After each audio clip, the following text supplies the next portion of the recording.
He wants to be known as Pennsylvania's next senator, but he'll always be known as the former mayor of Braddock, Pennsylvania. Lieutenant Governor John Fetterman is holding on to his slim lead in the polls against Dr. Oz. And on Election Day, Fetterman hopes to win all of Western PA, including his hometown where he has a mixed reputation.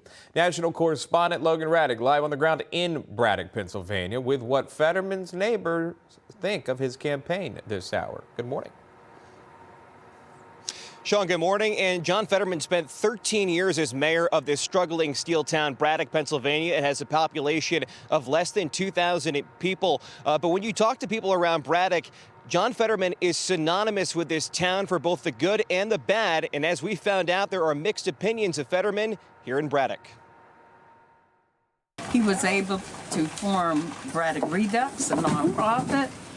They remodeled the Paid Center. He named it after a little girl that got killed. Her dad killed her and everything. He stopped coming to meetings, stopped coming to council meetings, which he should have been at all council meetings to break a tie in case there was a tie, or if he had some input. He could put the input in, but he didn't do that. So what I've seen since he's been here, he got credit for everything. Everything that's happened in this community, he's got credit for. The people believe that all this has come about through John Fetterman, and it's not true.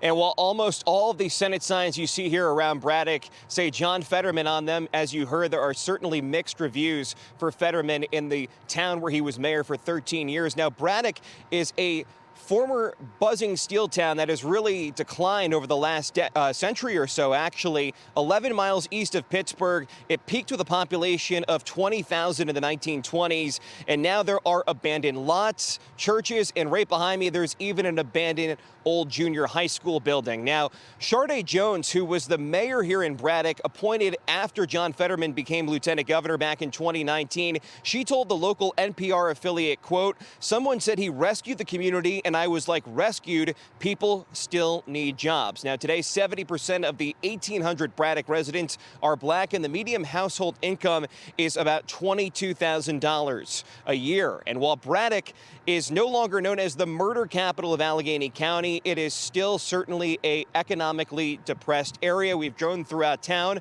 and people have been going to get free clothes handed out to them. There's actually a clothing shelter on the side of the road. So while John Fetterman really touts his record as Braddock mayor, there is still a lot of signs of a town that has never come back since the decline of the steel industry here in western Pennsylvania. All right, fascinating report there. Logan Ratick, live in Braddock. Thanks so much.